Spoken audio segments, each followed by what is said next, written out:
Hey there. Welcome to the Pelvis Project podcast. I'm Megan. And I'm Roxy. We're two pelvic health experts brought together by passion for our careers, entrepreneurship, motherhood, and the desire for intentional relationships. Join us in our mission to spread pelvic floor awareness and start conversations surrounding the truth behind genuine health, imperfect wellness, and joyfully navigating life. We are so glad you are here with us. Let's start the conversation.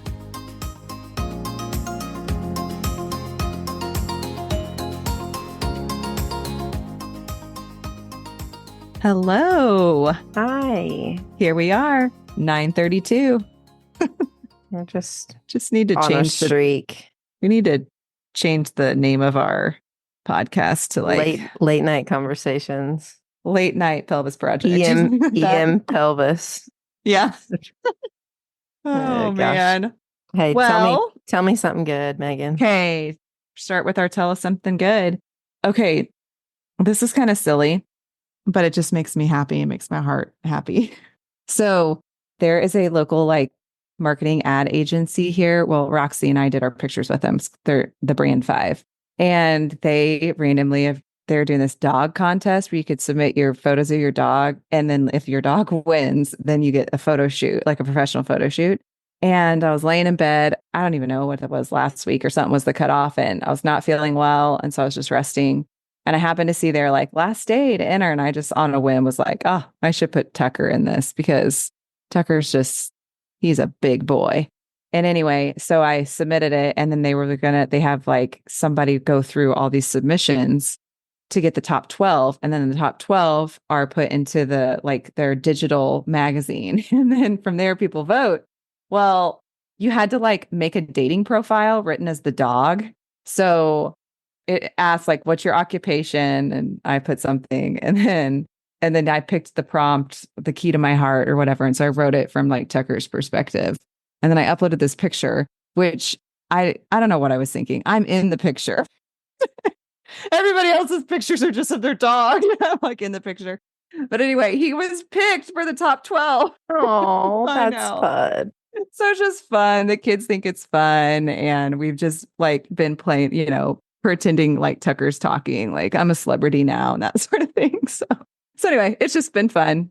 And so now you have to subscribe to get their online magazine and then you vote. And I can't remember. I don't know how long the voting's going for. So we'll see. But it's just funny because he's huge and the picture makes him look massive next to me. So anyway, that's my something good. That's fun. Go Tucker, go. I know. What about you, girl? Oh, goodness. I don't know. There's lots of things. I think just on my immediate right before on Tuesday nights, we had Bible study. So just right before we started hopping on here, we had a bunch of people here at the house, not a bunch, a handful of our Bible study. And so I don't know. I think it just made me stop for a moment and appreciate community and just even relationships. And I don't know, nothing really specific about it. It was just something I'm really grateful for to have people around me. And even afterwards, one of the girls and I were talking because we've been trying to do a girls' night for a little while. And just one of those things that gets pushed to the back burner, and we were you know what? No, we're not. We keep talking about it and we never make it happen. Let's make it happen. And so just I think little sweet spots are really what make me happy, or I don't want to say happy. Happy doesn't do justice. Fill my cup almost. Joy. Just oh, you know what? It feels too busy. It feels too much, but that's what I need. And that's what I want. And so just to feel I'm always in these little seasons of how can I do better in this area? And just connection, I think is one lately that I've been craving and trying to do better at. I'm thinking about who's really around me that I'm close with and I want to be investing in. And am I making that a priority? And so I don't know. It was just a good evening of saying, man, these are some of my people and I'm really grateful for them. And do I show them that enough or do they know how important that, just kind of a reflection. So it just feels just kind of a good, I don't know, just a good evening. I don't know. Yeah. Those little things, we could probably do a whole episode just talking about gratefuls, or to tell something good. Because even when you talked about that, I think that as entrepreneurs and moms and therapists and all the different hats that we have realized that go along with running a business, we really do have to like take time to pay attention to those small things, even if it's just like, like what would appear to be a normal night of Bible study, of what it kind of like reveals to us. I know, like, as you were talking, I was just like, yeah, the fact that we wrote down on our chalkboard this week that we were going to have steak on Sunday and BLTs on Monday and baked potato bar on Tuesday and tomorrow's tostadas. And the fact that like we've shown up and done that at 3 nights in a row, like it's little things like that where you're just like, oh, and everybody, like, we did it. So when you were talking about it, just made me like, I don't know why it sparked that of just, I think it's because it just makes me feel like we're all kind of like cohesively trying to work together. The kids know what to expect. We're prioritizing making a meal.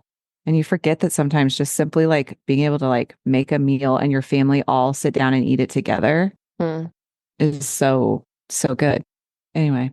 Right. Well, That's a good we segue into it what is we're a good talking about. segue because we're going to talk about mindset and how it can influence healing. And I think honestly, what we just talked about, Which was not planned, by the way. I which just is was not like, planned. shoot, Yeah. what's a good thing? Well, I know. And honestly, like you think about it, especially when you're busy and you have a lot going on, which I think we can all agree that everybody seems busy. And to be quite frank, I hate that word. And I keep trying to Mhm. like figure out another way when people say, "How's it going?" to not answer, "I've been busy." But by shifting that mindset, and I think it kind of goes back to like those gratitudes and paying attention to the things that do bring you joy and fill your cup, help you get through that season so much better than if the mindset is, oh my gosh, like, what if you were like, I'm so tired and I had another Bible study and I just wanted to be left alone. Like, think about the mindset shift of that. Mhm. And so anyway, that's what we're going to talk about, but we're talking about how mindset affects healing and kind of what we see when we're working with people. And Roxy, take it away. Yeah. So, I mean, I think that Megan and I get people in our treatment rooms all day, every day. And just sometimes I think looking at somebody and looking at them as a whole person and Hmm. saying, what's this prognosis? Part of our job is like to really try to set vision for people, like create a plan. We're trying to identify problems, obviously, but also then like guide and, help them and Hmm. empower them then to make a change because the rhythms that they're living in, especially if it's chronic pain or whatever, or chronic just dysfunction, if they've had lifelong or years of this or whatever, then really at the end of the day, they're in a rhythm that's fueling that because it's not their body's not naturally just pulling themselves out of that. Right. And in no way, shape, or form am I saying that their mindset is causing them to have this. So don't take that from this, but just this idea of, okay, let's look at this. Megan and I can right away say, okay, here's the problem. These are things that need fixed or Hmm. corrected or whatever. But then if we really look at the person and say, like, what else is going on here? One of the most powerful things that is often overlooked is just, does the person believe that they can get better?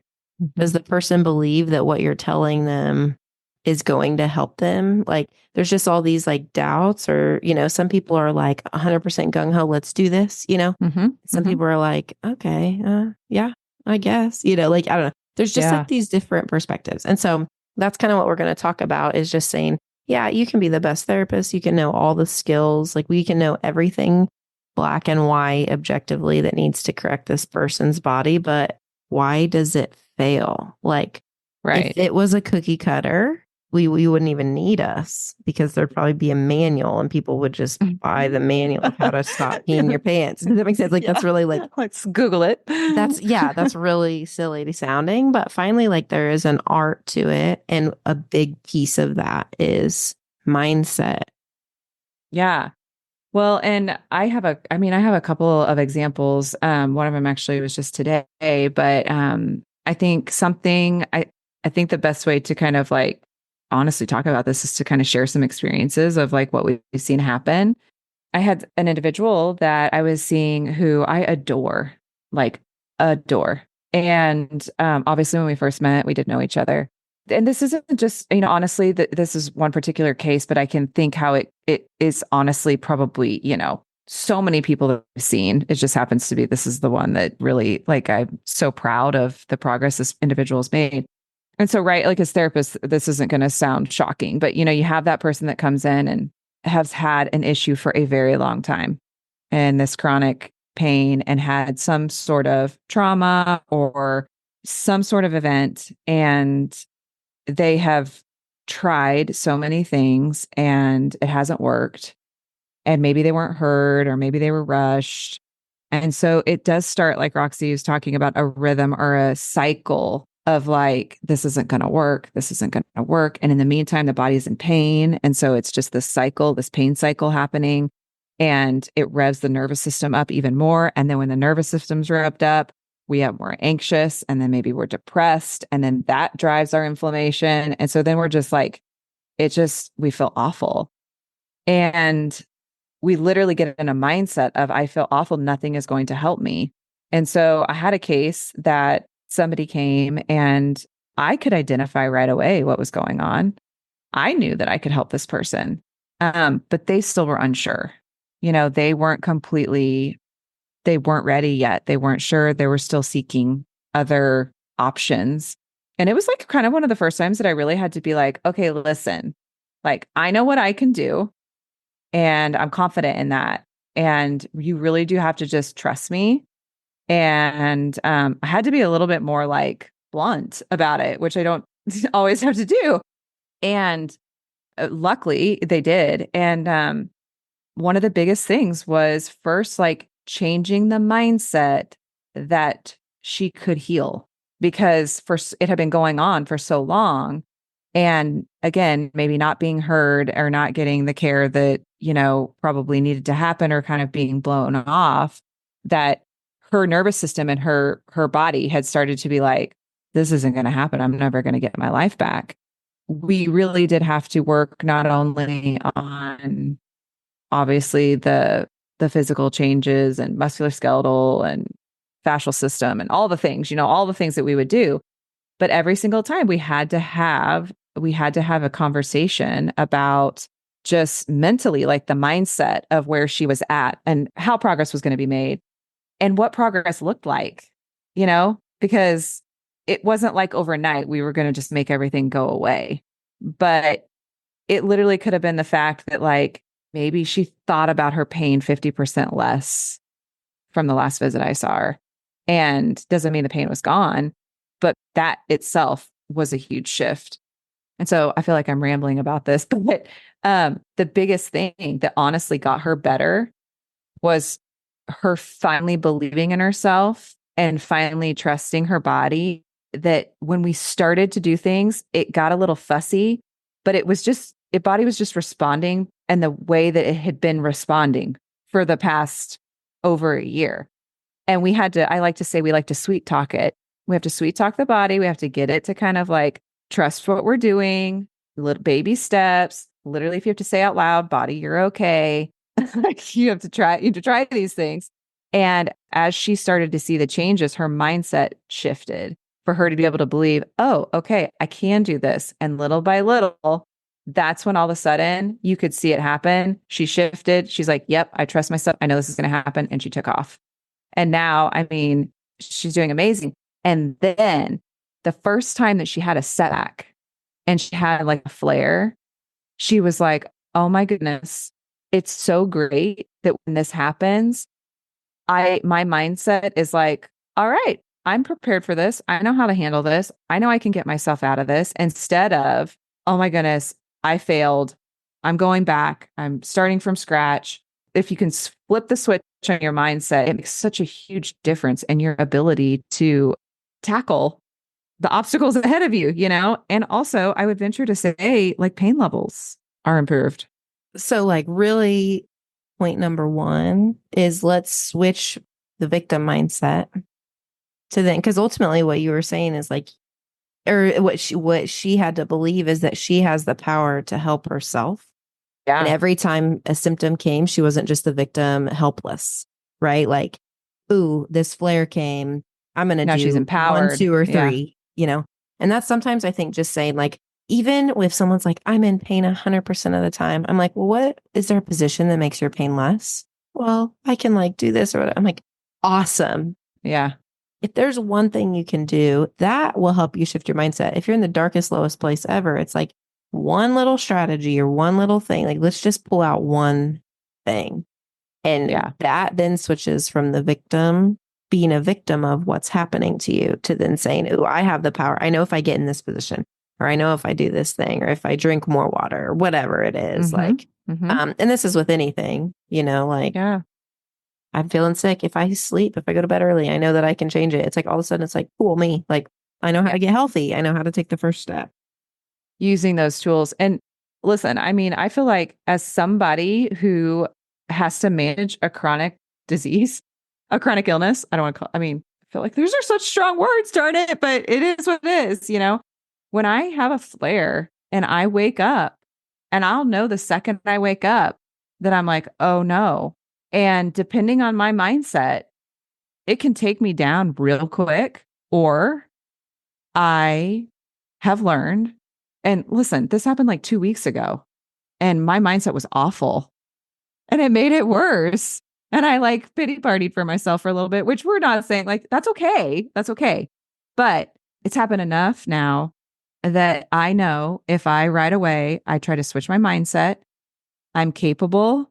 I have tools. I know what I need to do. I know who I can call to help me if I need help.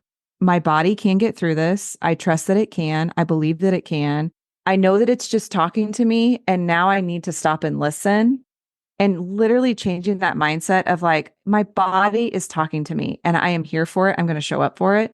Hmm. That alone is huge, because when I first got sick, like I wasn't doing that. I was just, oh man, I was like down. Cause it was, I was just like, this is awful. And why me? And, all that stuff. So I think you're right. Like with point one, we are here to help. Like when we're seeing somebody and we're working on that mindset, like we're here to help coach you and encourage you and empower you that you can make the change. The change can happen. So something else Roxy and I were discussing and talking about was another example is, somebody who was just this just happened recently. And I was just filled my heart to have somebody come in and say like, yeah, I don't know what's changed. Like you can see it on people when they walk in their room, and I'm like, huh, what has changed? Like, I don't know what's changed, but I just feel so much better. So this mentality of the differences of thinking, like when the mindset is, I'm not enough, I'm overwhelmed, I can't do it, I'm having this pain, It's never going to end. It's never going to it's never going to stop. end. It drives the pain more. The difference of that versus like, you finally start to do enough where you show up for yourself enough. And maybe it's 5 minutes 3 times a week, but you do that enough. And the body starts to be like, okay, we're doing this. All right, I can do this. So the difference between the mindset of that versus the mindset of, okay, I've taken care of, like my kids are back in school. I'm feeling settled at home. I'm having a little bit of time for myself. I've been able to exercise enough, a little bit, and my body hasn't gotten flared from it. I'm tolerating that better. Okay. Literally the brain and the body start to like believe like, okay, I can do this. The mindset shift to being like, I've got this versus I don't got this.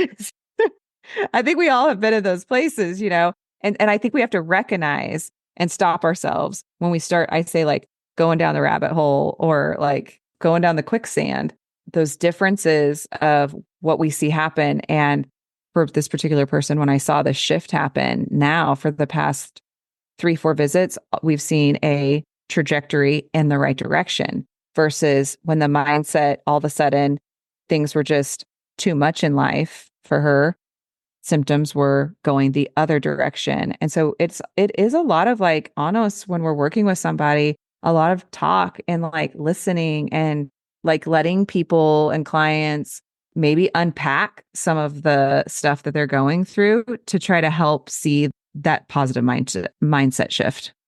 Sounds a lot like compound interest. Like Yeah. It, like a little bit then fuels a little more. And then it just keeps like compounding in a Yes. positive direction. When you're truly, we've pulled out of the victim mindset and Hmm. we then are starting to actually see the fruit of that, not just fake it till you make it, but like, Yeah. oh, there is something to this, Yes. and kind of then letting that fuel healing and fuel change, and then gives the energy or the, that, yeah, just that energy or that, what am I, motivation to Hmm. then maybe make another change or to continue when we normally would have stopped and given up or whatever, Yeah. that might be that kind of roadblock Yeah. that then fuels more change in a good way. I love that. And I often say that to patients that we just need one small win. Hmm. We need one small win that then leads to another one, leads to another one. And then here we have this huge improvement. Also, I think there's something to be said about, when we try to make these, I see this all the time and I'm guilty of it too. And I'm like a recovering, it's like perfectionist, if you will. But I have this conversation a lot with my patients as well. Is like, I hear them all the time say, I didn't do as much as I wanted to. I know I can do better. Like, I just need to get it together. I just need to da da da da da, or you fill in the blank. And I think that that's just those are such statements of like, I feel almost like self sabotage in a sense, because Mhm. if you're somebody who you're an all or nothing, like, if I can't work out and show up 7 days a week to work out, why even do it? Or why is it that if we work out and do our exercises or whatnot 3 times a week, we tell somebody, I didn't do it enough?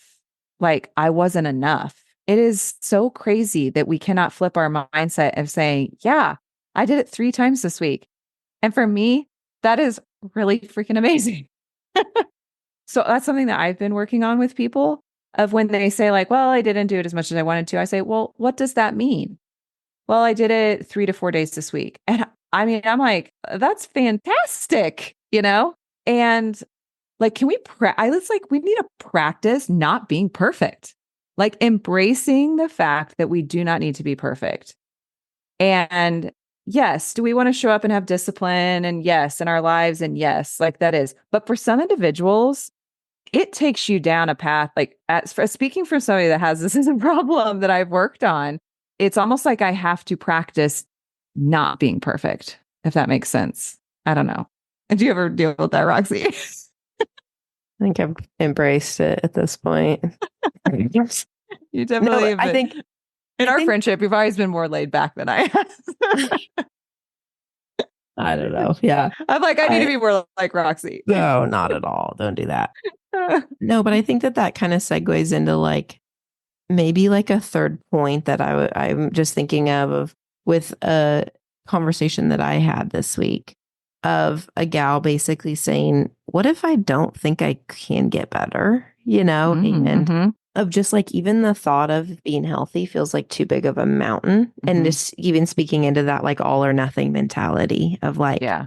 I don't think that's even possible. Like, there's no way I can picture that. Like, I can't even imagine myself being where you say you think I could get, or like living Mm-hmm. without this symptom or whatever it is. And just, I think the point being like, two things are true. I've just been using that a lot lately. That fact of two things can be true. You're not where you want to be and you're feeling these symptoms, and you didn't do the exercises as much as you wanted, right? That can be true. And we can actually be disappointed in that, or we can be frustrated or whatever. And we can feel that.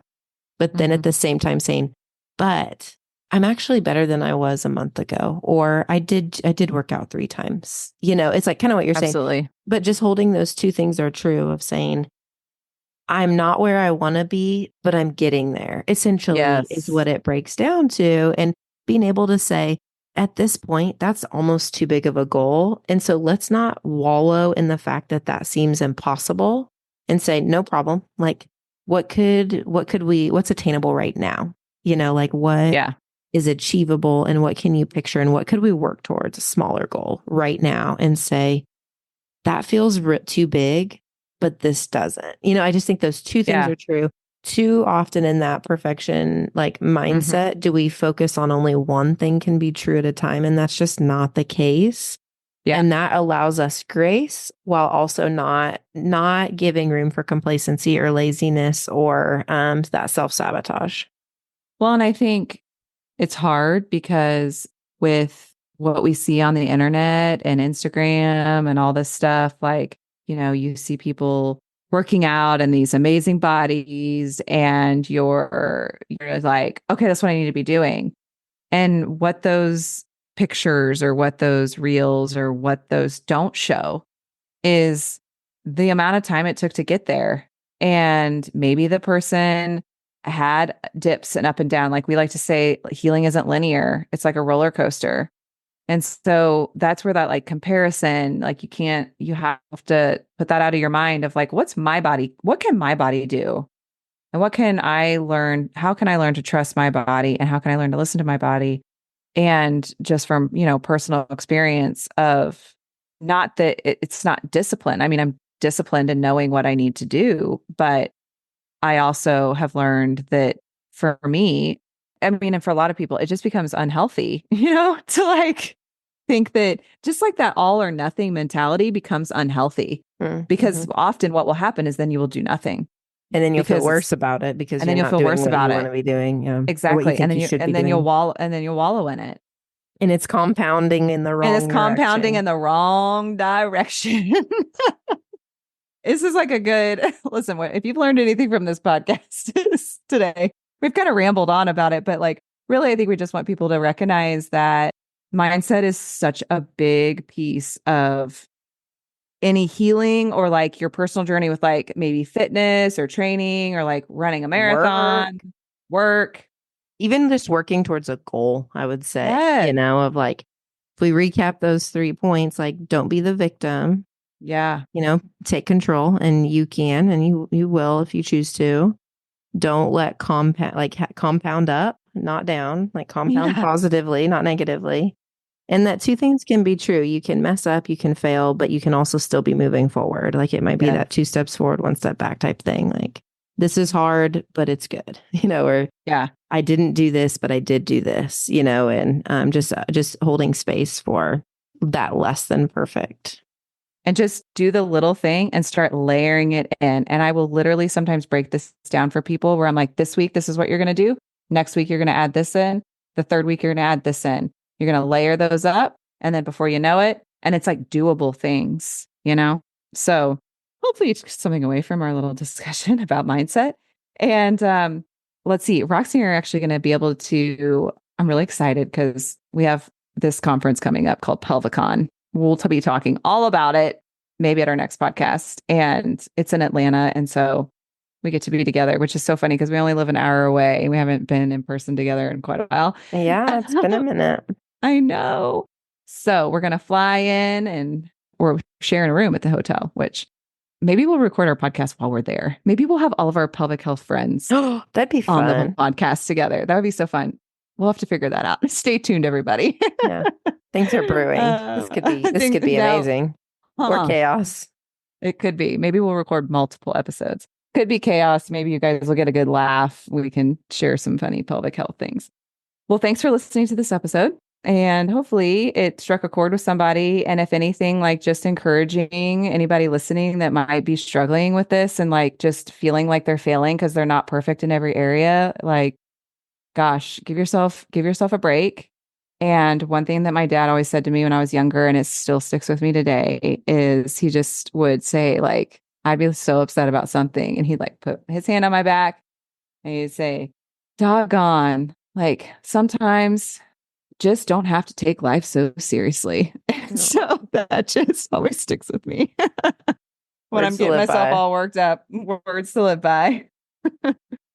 All right. Well, until next time, when we continue the conversation. Bye.